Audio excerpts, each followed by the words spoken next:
In this video, we will be discussing self-stultifying arguments. When I first became a Christian, I was adopted by my father. My father introduced me to some of his children, who were my new brothers and sisters, who also happened to be really smart and really talented teachers, who taught me many things. And now it is so easy to see the errors in the philosophy of those who do not love God or stand upon His Word. This is not because I'm smart or gifted, but it's because I had smart teachers who knew the truth. And one of the most important things that they taught me, outside of the Bible, is what is known as self-stultification. As my friend says, once you learn this, you'll be able to line them up and knock them down. Self-stultification is simply a statement or claim that if it were true, it cannot be true. It is a statement that commits suicide. It's kind of like Wile E. the Coyote, who sets up a trap that ends up catching himself. These self-trapping statements are easy to learn, and once you learn them, you will recognize them in your day-to-day conversations. One way to learn them is to write them down on a flashcard and read the flashcard once a day for a month. Examples of self-killing statements are as follows.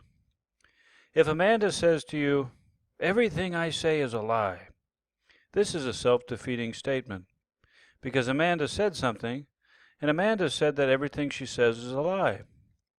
So when Amanda says, "Everything I say is a lie," then that would be a lie. What you can do is ask Amanda, "Is it true what you just said?" If she says no, then it is not true that everything she says is a lie. But if you ask her if what she just said is a lie, and she says yes, then it also is not true. So either way, it is not true. The way to test a statement to see if it's a self-defeating statement is to take the statement and apply it to itself.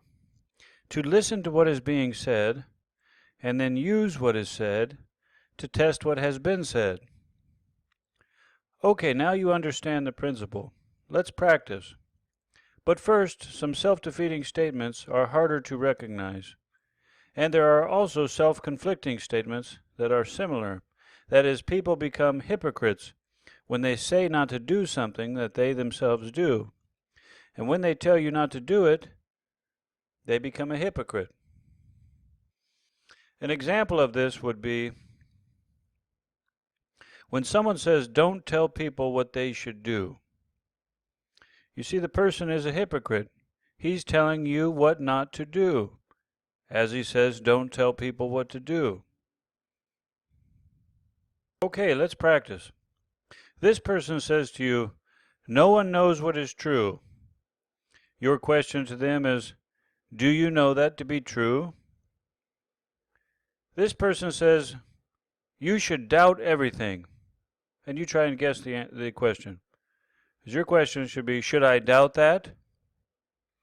Or this person says, "Only science can give us the truth." You ask, "Is what you just said true?" Because it wasn't scientific. "You shouldn't speak for God, because God doesn't need anyone to speak for Him." Then why are you speaking for God? Everything is relative. Is that relative? Never discriminate against anyone. What about the person who's a discriminator? You shouldn't judge.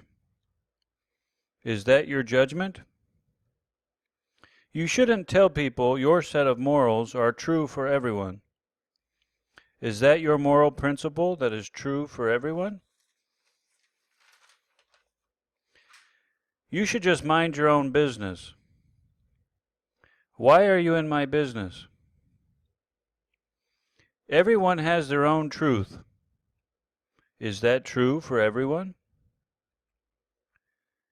Nobody knows what's true about religion. Is that true about religion? You should just be tolerant of all views. What about the intolerant view? Most of these self-defeating statements are the same, but just worded differently. Mostly about what is true, what can be known, and how you should treat others. In a very short time, you will be able to recognize these self-defeating statements in your everyday life. Jesus is the truth, and Jesus never changes. Thank you so much for watching. Please be sure to tune into our other videos. It's really interesting and sad to see the length that people go to cover up their false teachings. Love God with all your mind. Read your Bible. Questions and suggestions are welcomed. Please post them in the comments below.